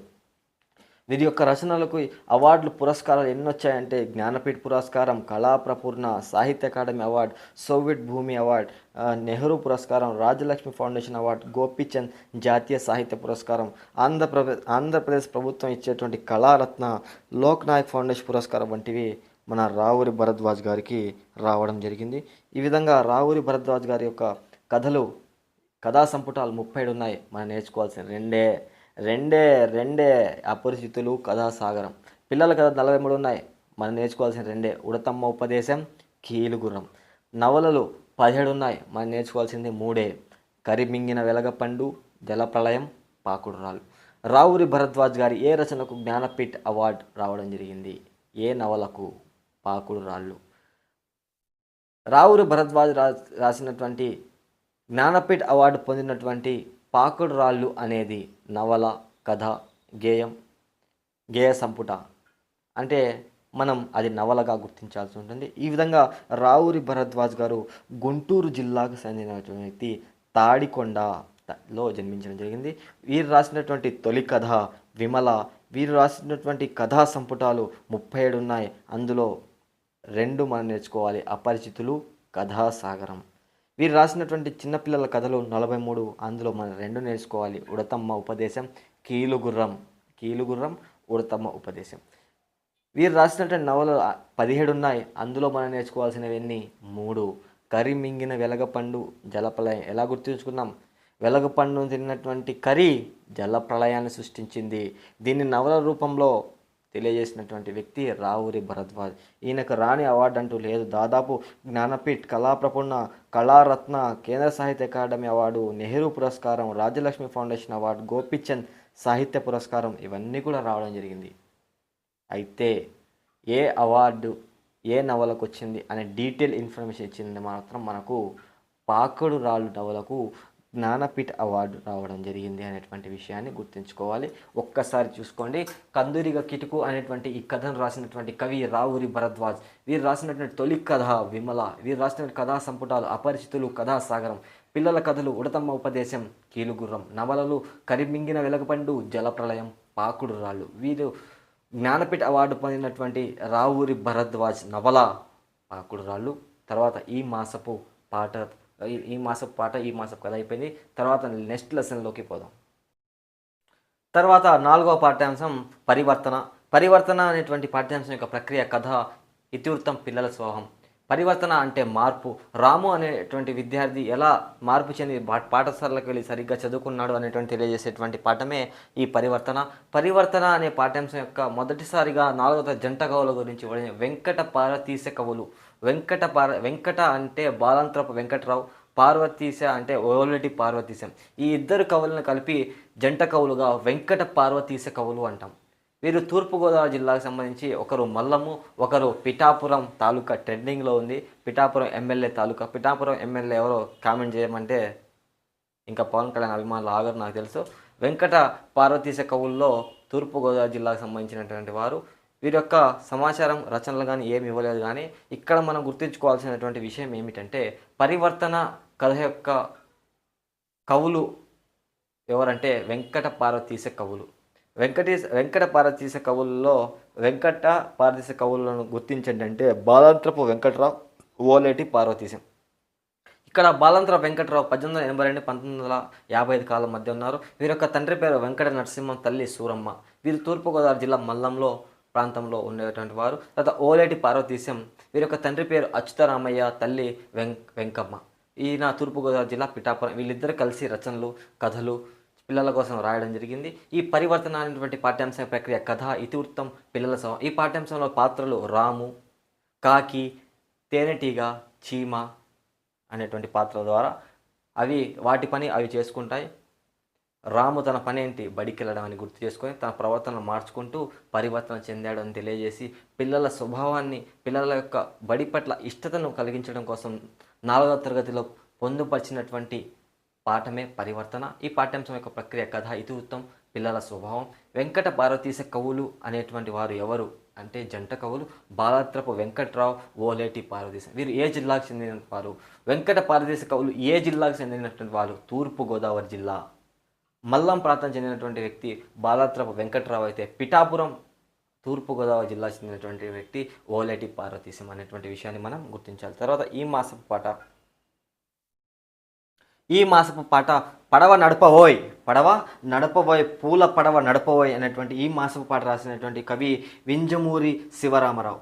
1908వ సంవత్సరం జన్మించి 1982లో మరణించినటువంటి వింజమూరి శివరామరావు గారి గురించి తెలుసుకుంటే తూర్పుగోదావరి జిల్లా పిఠాపురం దగ్గర చంద్రపాలెంలో వీరు జన్మించడం జరిగింది. వీరు ప్రముఖ కవి, రచయిత, ఆకాశవాణి కళాకారులు. ఈయన రచనలో ముఖ్యంగా గోర్కీ కథలు చాలా ప్రముఖ స్థానాన్ని పొందడం జరిగింది. తర్వాత వీరు రాసినటువంటి కాండ కావ్య సంపుటి కల్పవల్లి ఏపీడిఎస్ 2024 రావడానికి అవకాశం ఉన్నటువంటి ప్రశ్న ఏమిటి? వింజమూరి శివరామరావు గారు రాసినటువంటి ఖండకావ్య సంపుటి ఏది? కల్పవల్లి. కల్పవల్లి అనే ఖండకావ్య సంపుటిని రాసినటువంటి కవి జంధ్యాల పాపయ్య శాస్త్రి, గురజాడ అప్పారావు, వింజమూరి శివరామరాజు ఎర్రన. ఎవరు? వింజమూరి శివరామరావు. ఖండకావ్యాలంటే ఖండాలుగా మన యొక్క తిక్కన నన్నయ్య ఎర్రన రాశారనుకోండి. ఖండకావ్య సంపుటి కల్పవల్లి. కల్పవల్లి మీ జీవితంలో కళల ఉద్యోగ సాధనకు తోడ్పడేటువంటి ప్రశ్న ఇక్కడ ఉంది. 4వ తరగతి పడవ నడపవోయ్ అనేటువంటి పాటలో ఇచ్చినటువంటి కవి పరిచయంలో దాగి ఉంది. ఒక్క బిట్ హాఫ్ మార్క్ మీకు ఇక్కడ దాగి ఉంది అనేటువంటి విషయాన్ని గుర్తించండి. తూర్పుగోదావరి జిల్లా పిఠాపురం దగ్గర చంద్రపాలెం గ్రామంలో జన్మించినటువంటి వింజమూరి శివరామరావు రాసినటువంటి కథల్లో ప్రముఖమైన కథలు గోర్కీ కథలు. వీరు రాసినటువంటి ఖండకావ్య సంపుటి కల్పవల్లి. వీరికి ఉన్నటువంటి బిరుదు కళాప్రపూర్ణ. ఇది మాత్రమే టెక్స్ట్ బుక్లో ఇచ్చినటువంటి లైన్ టు లైన్ చూడండి. ఈయన తూర్పుగోదావరి జిల్లా పిఠాపురం దగ్గర చంద్రపాలెం గ్రామంలో జన్మించారు. వీరు ప్రముఖ కవి, రచయిత, ఆకాశవాణిలో ఆప్కా స్వాగత్ హై ఆకాశవాణి కళాకారులుగా పనిచేశారు. వీరి యొక్క రచనలు గోర్కీ కథలు, కల్పవల్లి. కల్పవల్లి అనేటువంటిది ఏంటి? ఖండకావ్య సంపుటి. ఖండకావ్య సంపుటి కల్పవల్లి అనున్నది గేయ సంపుట, శతకమా, ఖండకావ్యమా? ఖండకావ్య సంపుటి అనేటువంటి విషయాన్ని గుర్తుంచుకోవాలి. ఈ మాసపు పాట కింద 4వ తరగతిలో పడవ నడపబోయ్, పడవ నడపబోయ్, పూల పడవ నడపబోయ్ అనేటువంటి చక్కని పాటను రాసినటువంటి కవి వింజమూరి శివరామరావు. ఇంకోసారి వినండి. వీరు తూర్పుగోదావరి జిల్లా పిఠాపురం తాలూకా చంద్రపాలెంలో జన్మించారు. వీరు రాసే ప్రముఖ రచనలు ఏంటి? గోర్కీ కథలు మరియు రాసినటువంటి ఖండకావ్య సంపుటి కల్పవల్లి. ఏపీడిఎస్సికి రావడానికి అవకాశం ఉంది. 2-3 సార్లు పలికి చూడండి. కల్పవల్లి ఖండకావ్యం. ఎవరు? వింజమూరి శివరామరావు. గోర్కీ కథలు వింజమూరి శివరామరావు. ఏ జిల్లా? తూర్పుగోదావరి జిల్లా. తర్వాత ఈ మాసపు పాటను ఒకసారి మనం గమనిస్తే ఈ మాసపు కథ చూస్తుంటే ఈ మాసపు కథ ఉపాయం అనేటువంటి కథను ఇక్కడ పొందుపరచడం జరిగింది. ఉపాయం అనేటువంటి ఈ కథ ఎక్కడి నుంచి స్వీకరించారు అనేటువంటి విషయాన్ని ఒకసారి గమనిస్తే ఉపాయం అనేటువంటి ఈ కథ ఇతిహాసం సంబంధించినది. మహాభారతం మనకున్నటువంటి రెండు ఇతిహాసం రామాయణ మహాభారతాలు అయితే అందులో మహాభారతం నుంచి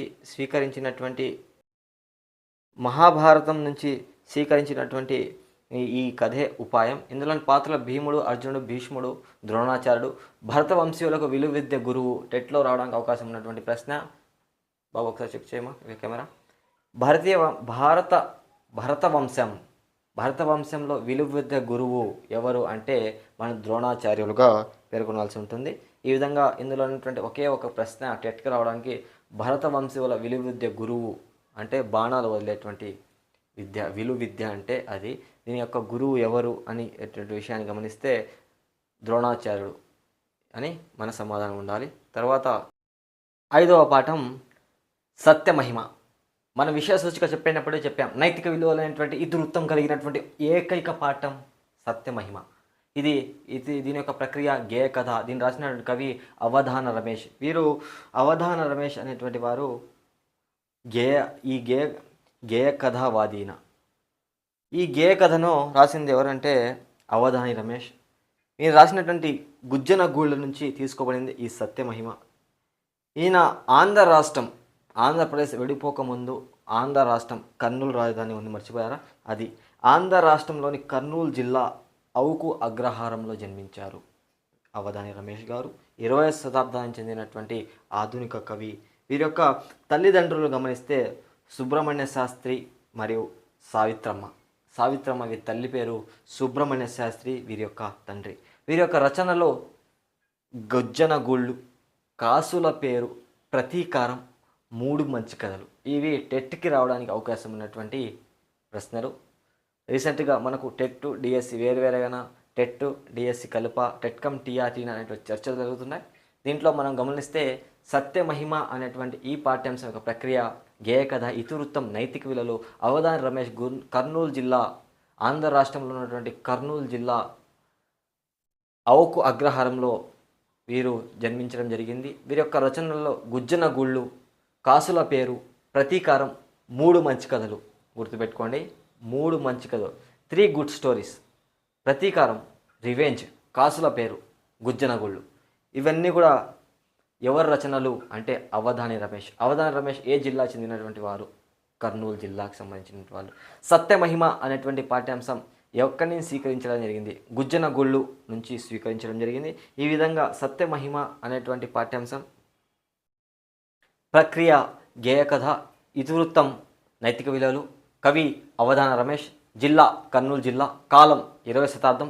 రచనలు గుజ్జన గుళ్ళు, కాసుల పేరు. గుజ్జన గుళ్ళు, కాసుల పేరు, ప్రతీకారం, 3 మంచి కథలు. ఈ మాసపు పాట, ఈ మాసపు కథను తెలుసుకుందాం. ఈ మాసపు పాట, ఈ మాసపు కథ కింద కన్నడ గేయం, ఎన్సీఆర్టీ పాఠ్యపుస్తకం నుంచి సేకరించిన కన్నడ గేయాన్ని సత్యమహిమలు అనే పాఠం తర్వాత ఈ మాసపు గేయంగా ఇవ్వడం జరిగింది. ఏ కాలుది నేరం, పిల్లి యొక్క 4 కాళ్ళకు సంబంధించి ఒక సమస్య పరిష్కారం రామన్న ఎటువంటి పరిష్కారం అందిస్తాడని తెలియజేసేటువంటి చాలా చక్కని కథ, నీతి కథ ఏ కాలుది నేరం. ఇది మర్యాద రామన్న కథ. ఇది వాటిలో మర్యాద రామన్న కథను గుర్తించండి. ఏ కాలుది నేరం అనేది మర్యాద రామన్న కథ. కన్నడ గేయం ఎక్కడి నుంచి స్వీకరించారు? ఎస్సీఆర్టీ పాఠ్యపుస్తకం, ఎన్సీఆర్టీ, సిబిఎస్ఈ పుస్తకమా? ఎన్సీఆర్టీ పాఠ్యపుస్తకం. రావడానికి అవకాశం లేదు. ఒకవేళ వస్తే కన్నడ గేయం ఎక్కడి నుంచి స్వీకరించారు? ఎన్సీఈఆర్టీ నుంచి పాఠ్యపుస్తకం నుంచి సేకరించారు. ఏ కాలుది నేరం అనేటువంటి కథ ఎటువంటి కథ? మర్యాద రామన్న కథల నుంచి సేకరించబడిందే ఏ కాలుది నేరం అనే 4 అన్నదమ్ములు, పిల్లి యొక్క 4 కాళ్ళు, ఒక్కొక్క కాలు ఒకరిదనుకోవడం, దూది కాలిపోవడం, దానికి మన రామన్న పరిష్కారమే ఏ కాలుది నేరం అనేటువంటి మర్యాద రామన్న కథే ఈ కథ. తర్వాత నెక్స్ట్ పాఠం ముగ్గుల్లో సంక్రాంతి. ముగ్గుల్లో సంక్రాంతి అనే పాఠ్యాంశం ప్రక్రియ, వ్యాసం. ఇది సంస్కృతి సంప్రదాయాలు, సంక్రాంతి పండుగ యొక్క విశిష్టతను తెలియజేసేటువంటి పాఠం. అప్పుడు ముగ్గుల పోటీలు నిర్వహించడం, సంక్రాంతి, మనకు భోగి మంటకు సంబంధించిన విషయాలు. ధనుర్మాసం అనేటువంటి ఇక్కడ ధనస్సు ముగ్గులో ధనుర్మాసం అనేటువంటి పదాన్ని ఇవ్వడం జరిగింది. సూర్యుడు ధనస్సు రాశిలోకి ప్రవేశించడాన్ని ధనుర్మాసం అని చెప్తారని చెప్పి ఇవ్వడం జరిగింది. కనుమ పండుగ అనేది, కనుమ పండుగ నాడు మనం ఏం చేస్తామంటే, కనుమ పండుగ నాడు మనకు ఆహారం అందించే పశువులను మనం ఆరాధిస్తాం కనుమ పండుగ నాడు. తర్వాత ఈ పాఠ్యాంశంలో ఉన్నటువంటి పాత్రలు అత్తమ్మ, అనూష, ఆదిత్య అనేటువంటి పాత్రలు ఉన్నాయి. దీంట్లో కవి వివిధ రకాల రచయితల యొక్క సంకలనం కాబట్టి కవి సమాచారం లేదు, చాలా సంతోషం. ముగ్గుల్లో సంక్రాంతి అనేటువంటి పాఠ్యాంశ ప్రక్రియ అంటే వ్యాసం. ఈ పండుగ ద్వారా మనకు ఏం తెలుస్తుంది? మన సంస్కృతి సంప్రదాయాలు తెలుస్తాయి. దీని యొక్క ఇతివృత్తం, సంస్కృతి సంప్రదాయాలు. ధనుర్మాసం అంటే సూర్యుడు ధనుస్సు రాశిలోకి ప్రవేశించిన ధనుర్మాసం అంటాం. కనుమ పండుగ అనేది మనకు ఆహారాన్ని ఇచ్చేటువంటి సందర్భంగా మనకు ఆహారం అందించే పశువులను కనుమ పండుగ నాడు పూజ చేస్తాం. తర్వాత నెక్స్ట్ ఈ మాసపు పాట, ఈ మాసపు కథలో తెలుసుకునే ముందు ఇందులో రంజాన్ పండుగకు సంబంధించి కొన్ని విషయాలు ఉన్నాయి, వాటిని చర్చిద్దాం. రంజాన్ పండుగ సమాచారం చూస్తే ఈద్ ఉల్ ఫితర్, తరావీ, సహారీ, ఇఫ్తియార్, జకాత్ అనేటువంటి ఈ పదాలకు మనం అర్థాన్ని తెలుసుకోవాల్సిన అవసరం ఉంటుంది. రంజాన్ అనేది ముస్లింలు జరుపుకునే పండుగల్లో పవిత్రమైన పండుగ రంజాన్. దీన్ని ఈద్ అని, ఈద్ ఉల్ ఫితర్ అని కూడా అంటారు. ఈ పండుగ ఇస్లాం క్యాలెండర్ ప్రకారం రంజాన్ నెల మొదటి రోజున ప్రారంభమవుతుంది.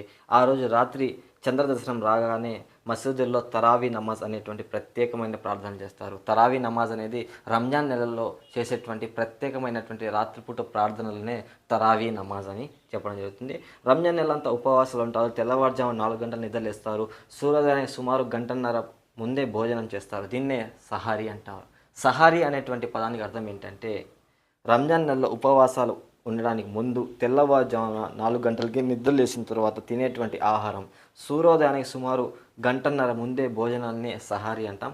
తర్వాత పగలంతా ఉపవాసం ఉన్న తర్వాత సూర్యాస్తమయం తర్వాత ఉపవాస దీక్షను విరమించే దానికి తీసుకున్నటువంటి ఆహారాన్ని ఇఫ్తార్ అంటారు.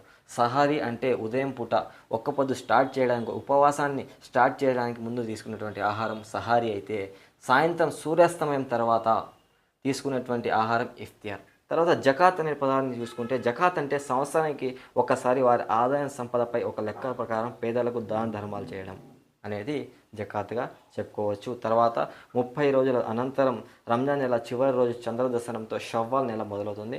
ఆ మర్నాడు నాడే ఈదుల్ ఫితర్ రంజాన్ అనేటువంటి పండుగ చేసుకోవడం జరుగుతుంది. ఇక ముఖ్యంగా ఈ రంజాన్ పండుగల్లో ముస్లిం సోదరుల యొక్క ఇంట్లో సేమియా పాయసం చాలా రుచికరంగా ఉంటుంది. ఎప్పుడైనా మీ ఫ్రెండ్స్తో పాటు వెళ్ళి తినడానికి ప్రయత్నం చేయండి.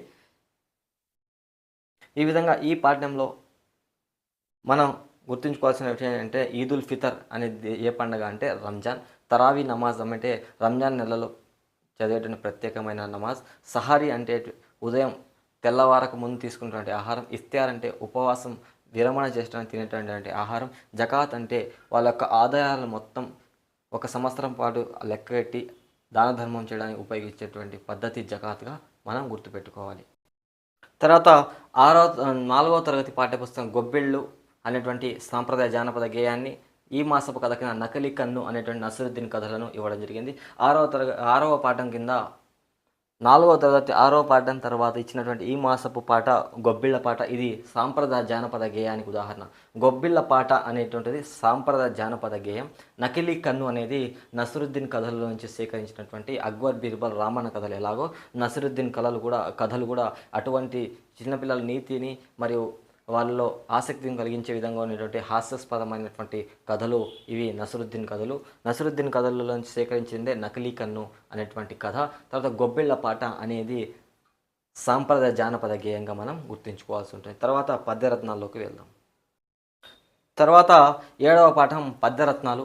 పద్యరత్నాల్లో మనకు శతక కవుల గురించి సమాచారం ఇవ్వలేదు, కానీ వాళ్ళ పేర్లు పోతన, తర్వాత వేమన, తిక్కన, జందాల పాపయ్య శాస్త్రి వారి యొక్క పద్యాలను పొందుపరచడం జరిగింది. పై తరగతుల్లో వారి యొక్క సమాచారం 6వ తరగతి 7వ తరగతి స్పష్టంగా నేర్చుకుందాం. ఇప్పుడు ఇక్కడ పద్యరత్నాల్లో మనకు ఏపీడిఎస్సి 2024కి రావడానికి ఉన్నటువంటి ప్రశ్న ఏమిటి అనేటువంటి విషయాన్ని మనం మాట్లాడితే, ఇక్కడ ఈ మాసపు గేయం కింద ఇచ్చినటువంటి గేయం వీరగంధం. వీరగంధము తెచ్చిన వీరులు ఎవరో తెలపండి అనేటువంటి స్పష్టమైనటువంటి గేయం, అద్భుతమైన గేయం మనం రాసింది ఎవరంటే త్రిపురనేని రామస్వామి గారు కవి. వీరి యొక్క బిరుదు కవిరాజు. ఈయన హేతువాద రచయిత. ఈయన రాసినటువంటి రచనలు సుత పురాణం, పల్నాటి పౌరుషం. ఇక్కడి నుంచి పల్నాటి పౌరుషం ఎవరు రాశారు?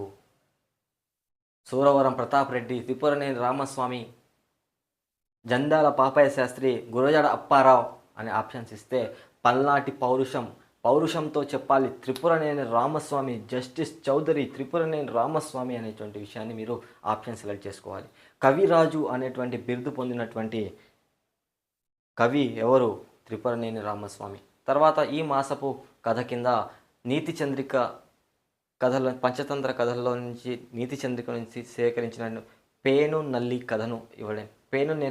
పేను నల్లి అనే నల్లి నీతి గుర్తుపెట్టుకోండి, నీతి చంద్రిక కథ అనమాట. ఈ విధంగా పద్యరత్నాల పాఠ్యంలో మనకు ఏపీడిఎస్ 2024కి కవిరాజు, సుత పురాణం, పల్నాటి పౌరుషం అనే రచనలు ఇంపార్టెంట్. కవిరాజు బిరుదు ఎవరికి సంబంధించిన త్రిపురనేని రామస్వామి గురించి, వీరగంధం గేయం రాసినటువంటి కవి త్రిపురనేని రామస్వామి, పల్నాటి పౌరుషం రాసినటువంటి కవి త్రిపురనేని రామస్వామి అనేటువంటి విషయాన్ని తెలుసుకున్న తర్వాత 8వ పాఠంలోకి వెళ్దాం. తర్వాత 8వ పాఠం బారిస్టర్ పార్వతీశం. హాస్య నవల బారిస్టర్ పార్వతీశం. కథ ప్రక్రియ, కథన ఇతివృత్తం హాస్యాస్పదంగా ఉంటుంది. దీన్ని రాసినటువంటి కవి మొక్కపాటి నరసింహశాస్త్రి. పశ్చిమ గోదావరి జిల్లా నర్సాపురం జన్మించారు. బారిస్టర్ పార్వతీశం అనే నది తెలుగు సాహిత్యంలోని ప్రసిద్ధి చెందినటువంటి హాస్య నవల అనమాట. మొక్కుబడి, అభ్యుదయం, పేద మావయ్య. మన మొక్కపాటి నరసింహశాస్త్రి పేద మావయ్యగా గుర్తుపెట్టుకోండి. వీరి యొక్క రచనలు చూడండి. మొక్కుబడి, అభ్యుదయం, పెదమామయ్య. ఇందాక మనం ఆంధ్రుల చరిత్ర, ఆంధ్ర సామ్రాజ్యం అయితే 3వ తరగతిలో చెప్పుకున్నాం. జంధ్యాల సుబ్రహ్మణ్య శాస్త్రి. మీరు కనుక క్లాస్ ఏంటంటే ఆంధ్ర అభ్యుదయం రచన ఎవరు రాశారు అనేటువంటి విషయాన్ని కామెంట్లో తెలియజేయండి. అభ్యుదయం అనేటువంటి రచన అనేటువంటి రచన మొక్కపాటి నరసింహశాస్త్రి గుర్తుపెట్టుకోండి. తర్వాత ఇక్కడ అర్థంలో రావడానికి, డిఎస్సికి రావడానికి ఒక్క ప్రశ్న అర్థాల్లో ఒకటి నాకు దొరికింది. 5వ ఫారం అనగా 10వ తరగతి అనేటువంటి విషయాన్ని గుర్తుపెట్టుకోండి. డిఎస్సిలో వస్తే అప్పుడు 5వ ఫారం అనే పదానికి అర్థం 5వ ఫారం అనగా 10th ఇంటర్మీడియటా డిగ్రీయా 5వ క్లాసా అంటే 10th క్లాస్. 5వ ఫామ్ అంటే 10వ తరగతిగా గుర్తుపెట్టుకోవాలి. బారిస్టర్ భారతదేశం అనేటువంటి పాఠ్యాంశ ప్రక్రియ కథనం. ఇది హాస్యాన్ని కలిగజేస్తుంది కాబట్టి దీని యొక్క ఇతివృత్తం హాస్యం. దీన్ని రాసినటువంటి కవి మొక్కపాటి నరసింహశాస్త్రి. మొక్కపాటి నరసింహశాస్త్రి ఏ జిల్లా అంటే పశ్చిమ గోదావరి జిల్లా. పశ్చిమ గోదావరి జిల్లాలో ఏ ప్రాంతం అంటే నర్సాపురంలో జన్మించారు. వీరు రాసినటువంటి తెలుగు సాహిత్యంలో ప్రసిద్ధిగాంచిన హాస్య నవల బారిస్టర్ పారదీశం. వీరి యొక్క ఇతర రచనలు మొక్కుబడి, అభ్యుదయం, పేదమావయ్య. మన పేదమావయ్య ఎవరు? మొక్కపాటి నరసింహశాస్త్రి. మొక్కపాటి, మొక్కుబడి, పేదమావయ్య, అభ్యుదయం వీరి యొక్క రచనలు. అలా గుర్తుపెట్టుకొని సౌండ్ వాయిస్ కొద్దిగా డిక్రీజ్ చేసి చదవండి. మొక్కపాటి నరసింహశాస్త్రి యొక్క రచనలు పేదమావయ్య, మొక్కపాటి నరసింహశాస్త్రి రచనలో మొక్కుబడి, మొక్కపాటి నరసింహశాస్త్రి యొక్క ఇతర రచన అభ్యుదయం. ఈ విధంగా 2-3 సార్లు పలికి చూడండి. క్వశ్చన్ పేపర్లో మనకు ఆప్షన్స్ ఉంటాయి, దాని ద్వారా మనం దూసుకుపోదాం.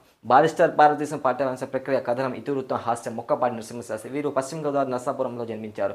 బారిస్టర్ భారతదేశం అనేది తెలుగు సాహిత్యంలో ప్రసిద్ధిగాంచినటువంటి హాస్య నవల. 5వ ఫామ్ అనగా 10వ తరగతి అని అర్థం. వీరు రాసిన రచనలు బారిస్టర్ భారతదేశం, మొక్కుబడి, అభ్యుదయం, పేదమావయ్య. తర్వాత ఈ మాసపు కథ, ఈ మాసపు గేయం గురించి తెలుసుకుందాం. ఏరువాక పాట. ఏపీడిఎస్ 2024 ఇక్కడి నుంచి రావడానికి ఏమైనా అవకాశం ఉందని పరిశీలిస్తే ఇక్కడి నుంచి కూడా రావడానికి అవకాశం ఉంది అనేటువంటి విషయం మనకు తెలియడం జరిగింది. ఏరువాక పాట యొక్క కవి బిరుదురాజు రామరాజు గారు. బిరుదురాజు రామరాజు వరంగల్ దగ్గర దేవనాల గ్రామంలో జన్మించారు. ఇది వరంగల్ జిల్లా. తెలుగులో జానపద గేయ సాహిత్యంలో మొట్టమొదటి పరిశోధన చేసినటువంటి కవి ఎవరు అనేటువంటి విషయాన్ని ప్రశ్న పత్రంలో వస్తే చేతులు ఎత్తేయకుండా మనం గుర్తుపెట్టుకోవాలి. తెలుగు జానపద గేయంలో గేయ సాహిత్యంలో తెలుగు గేయ సాహిత్యం వలన జానపద గేయాల్లో ఉన్న పరిశోధనలో మొట్టమొదటిగా పరిశోధన చేసినటువంటి కవి బిరుదురాజు రామరాజు. వీరి రచనలు తెలుగులో గమనిస్తే తెలుగు కవి కాబట్టి తెలుగులో రచన చేస్తారు. తెలుగు జానపద రామాయణం, తెలుగు సాహిత్యోద్ధారకులు అనేవి వీరి యొక్క రచనలు. ఇవి రెండు కూడా చాలా తెలుగు బిరుదు. తెలుగులో ఏం చేసినా ఎవరు ఏం చేసినా తెలుగు మన రాష్ట్ర ప్రభుత్వం బిరుదు ఇస్తుందని గుర్తుపెట్టుకుందాం. బిరుదు తెలుగుతో స్టార్ట్ అయ్యేది. తెలుగు జానపద రామాయణం, ఆంధ్ర మహాభారతం, రామాయణం మన ఇతిహాసాలు అయితే జానపదంలో జాన సాహిత్యంలో మొట్టమొదటిసారి పరిశోధన చేసినటువంటి వ్యక్తి బిరుదురాజు రామరాజు. తెలుగు గేయ సాహిత్యంలో జానపద గేయాల గురించి జానపద గేయ సాహిత్యంపై మొట్టమొదటిసారిగా పరిశోధన చేసినటువంటి కవి బిరుదురాజు రామరాజు. ఈయన వరంగల్ జిల్లా దేవనూరులో జన్మించారు. వీరు రాసినటువంటి రచనలు తెలుగు జానపద రామాయణం. తెలుగు జానపద రామాయణం రాసినటువంటి కవి రచయిత ఎవరు అంటే మనం చెప్పాల్సిన ఆధునిక కవి పేరు బిరుదురాజు రామరాజు. తెలుగు సాహిత్యోద్ధారకులుగా అనేటువంటి రచనలు రాసినటువంటి వ్యక్తి బిరుదురాజు రామరాజు. ఇక్కడ మనకు 4వ తరగతి ఇచ్చినటువంటి చాలా ముఖ్యమైన పాయింట్ ఈ ఏరువాక పాటలో కవికి సంబంధించిన సమాచారం. బిరుదురాజు రామరాజు మర్చిపోతే కనుక మీకు 1/2 మార్క్ మిస్ అవుతుంది. బిరుదురాజు రామరాజు మన బిరుదు ఎందుకు ఇచ్చినామంటే ఈయనకు రాజు రామరాజు ఈయన పేరు అయితే మనం బిరుదు ఇచ్చాం. ఈయనకి బిరుదురాజు రామరాజు కాదు, ఇతని పేరు రామరాజు. అయితే బిరుదురాజు అనేటువంటి పేరు మనం ఇచ్చాం. ఎందుకు ఇచ్చాం? తెలుగు జానపద గేయ సాహిత్యంలో మొట్టమొదటిగా పరిశోధన చేసినందుకు ఇచ్చాం. తెలుగు జానపద రామాయణం రాసినందుకు ఇచ్చాం. తెలుగు సాహిత్యోద్ధారకులుగా అనే రచనకు ఇచ్చాం, బిరుదు ఇచ్చాం. బిరుదురాజు రామరాజు వీరి యొక్క కృషి వల్ల జానపద గేయ సాహిత్యం ఎంతో అభివృద్ధి చెందినటువంటి విషయాన్ని పెట్టుకున్నాం. ఇంకొకసారి బిరుదు రామరాజు గురించి తెలుసుకుంటే బిరుదు రామరాజు వరంగల్ జిల్లా దేవనాలు గ్రామంలో జన్మించారు. తెలుగు జానపద గేయ సాహిత్యంపై మొట్టమొదటి పరిశోధన చేశారు. 2-3 సార్లు పలకండి. తెలుగు జానపద గేయ సాహిత్యంపై మొట్టమొదటిగా పరిశోధన చేశారు. వినడం, చెప్పడం, చూడడం. This is the activities to learn everything. మనం చెప్పడం ద్వారా, వినడం ద్వారా మనం ఏ విషయాన్నైనా గ్రహించవచ్చు. తెలుగు జానపద గేయ సాహిత్యంపై మొట్టమొదటి పరిశోధన చేసినటువంటి వ్యక్తి బిరుదురాజు రామరాజు.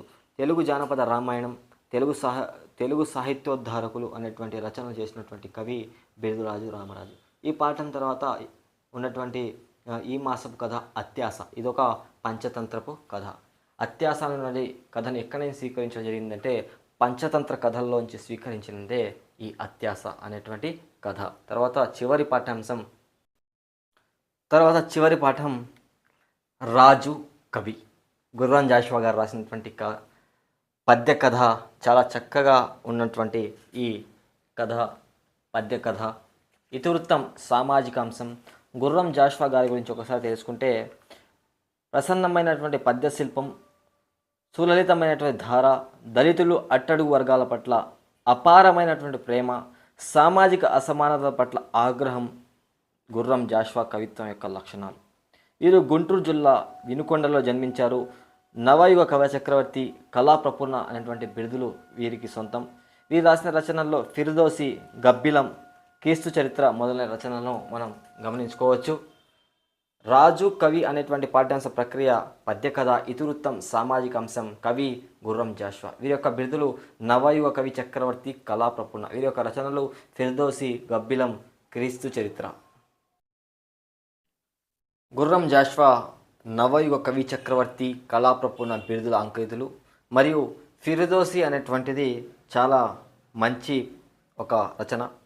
ఒకనాడు గజని మొహమ్మద్ నిండు కొలువులో మహాకవి అయినటువంటి ఫిర్దోసిని పిలిచి తన విజయాత్రల గురించి గ్రంథం రచించమన్నాడు. ఒక్కొక్క పద్యానికి ఒక్కొక్క బంగారు నాణ్యం ఇస్తానని చెప్పడం జరిగింది. కానీ కవి అతని మాటలను నమ్మి 30 సంవత్సరాలు కష్టపడి శ్రమించి 60,000 పద్యాలతో షానామా, ఫిర్దోసి రాసినటువంటి గ్రంథం ఏంటి? షానామా అనేటువంటి గ్రంథం రాస్తాడు. కవి సభలో రాజుకి ఇచ్చినప్పుడు రాజు బంగారు నాణ్యాలకు బదులు వెండి నాణ్యాలు ఇస్తాడు. 30 సంవత్సరాల కష్టానికి కవి బాధపడుతూ రాజుగారిని నిందిస్తూ కొన్ని పద్యాలు రాస్తాడు. తర్వాత రాజు తన తప్పును గ్రహించి బంగారు నాణ్యాలు తిరిగి ఫిర్దోసికి అందిస్తాడు. ఇది ఫిర్దోసికి సంబంధించినటువంటి ఫిర్దోసి పీఠిక నుంచి స్వీకరించింది గుర్రం జాషువా గారు మనకు తెలియజేయడం జరిగింది. గుర్రం జాషువా యొక్క ఇక్కడ ఇచ్చినటువంటి రచన ఫిర్దోసి, గబ్బిలం, క్రీస్తు చరిత్ర. క్రీస్తు చరిత్ర, గబ్బిలం, ఫిర్దోసి ఇది కూడా రావడానికి అవకాశం ఉంది. పై తరగతిలో గుర్రం జాషువా గురించి ఇంకా ఎక్కువ సమాచారం అక్కడ తెలుసుకుందాం. ఇక్కడ మాత్రం మనం గుర్తుపెట్టుకోవాల్సింది ఫిర్దోసి, గబ్బిలం, క్రీస్తు చరిత్ర రచయితలు రాసినట్టు నవయుగ కవి చక్రవర్తి బిరుదాంకితులు ఎవరు? గుర్రం జాషువా.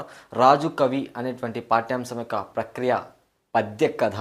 ఇది చాలా ఇంపార్టెంట్. ఇతివృత్తం సామాజిక అంశం. రాజు కవి అనే పాఠ్యం గుర్రం జాషువా అంటేనే మనం గుర్తుపెట్టుకోవాల్సినటువంటి విషయం సామాజిక చైతన్యం. వీరి యొక్క కవిత లక్షణాలు ఏమిటి? సుశ్రితమైన ధార, దళితులు అట్టడుగు వర్గాల పట్ల అపారమైన ప్రేమ, సామాజిక అసమానతలపై ఆగ్రహం. ఎందుకు? ఇవన్నీ కూడా సామాజిక అంశాలు. ఇవన్నీ కూడా గుర్రం జాషువా గారి యొక్క కవిత్వ లక్షణాలు. అందుకే వీరు నవయుగ కవి చక్రవర్తిగా పేరుగాంచారు. ఫిర్దోసి, గబ్బిలం, క్రీస్తు చరిత్ర అనేవి వీరి యొక్క రచనలు.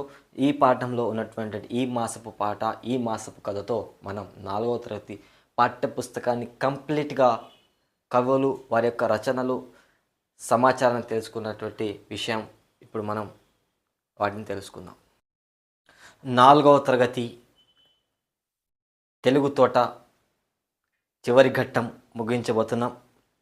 చివరి క్షణాల్లో ఏపీడిఎస్సికి ఇక్కడి నుంచి కూడా ప్రశ్న ఉంది కాబట్టి చాలా జాగ్రత్తగా వినండి. 1000 ఏళ్ల కవినోయ్, 1000 years పోయట్ అని 1000 ఏళ్ల కవినోయ్ అని చెప్పినటువంటి పాటను రాసినటువంటి కవి అడవి బాపిరాజు.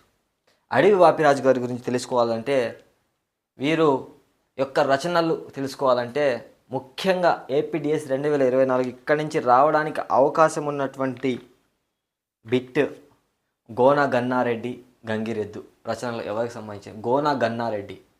ఈ గోన గన్నారెడ్డి కత్తి దూసేది రుద్రమదేవి కోసమే. ఈ అవ్వ తగ్గేదేలే. గుర్తొచ్చిందా? గోన గన్నారెడ్డి.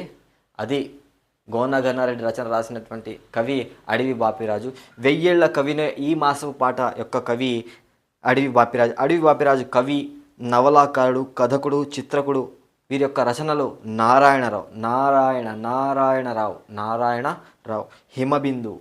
ఏ బిందువు? హిమబిందువు. గోన గన్నారెడ్డి, శశికళ, గంగిరెద్దు ఈయన యొక్క రచనల్లో ముఖ్యమైనవి. ఆ తర్వాత ఈ మాసపు కథ కింద దెబ్బకు దెబ్బ అనేటువంటి దెబ్బకు దెబ్బ అనేటువంటి కథని ఇవ్వడం జరిగింది. ఇది నీతి కథ. ఈ విధంగా మనం 4వ తరగతి పాఠ్యపుస్తకంలో ఉన్నటువంటి 14 మంది కవులు వారి యొక్క రచనలను చాలా సులభంగా నేర్చుకోవడం జరిగింది.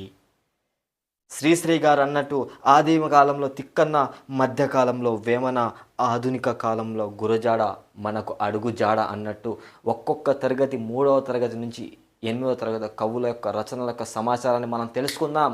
డిఎస్సిలో ఎందుకు ప్రశ్న మన దగ్గర తప్పకుండా ఇక్కడి నుంచే రావడానికి, ఎందుకంటే మనం ఏదో మార్కెట్లో లభించిన పుస్తకాలను సమాధానాలు వెతకడం లేదు.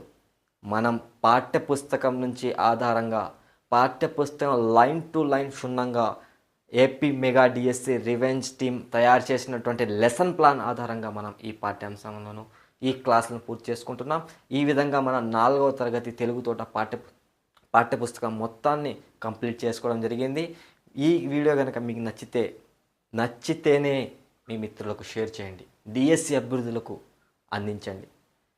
పాఠ్యపుస్తకం లేని వారికి కూడా ఈ వీడియో, ఇందులో ఉన్నటువంటి కవుల యొక్క సమాచారం తెలుసుకుంటే వాళ్ళకు కూడా చాలా ఉపయోగకరంగా ఉంటుందని సహృదయంతో డిఎస్సి అభ్యర్థుల యొక్క ఉద్యోగ సాధనలో మీ వంతు సహాయం చేయవలసిందిగా only for job teacher YouTube channel సహృదయంతో మిమ్మల్ని కోరడం జరుగుతుంది. ఈ వీడియో చూసినందుకు ధన్యవాదాలు. Thank you.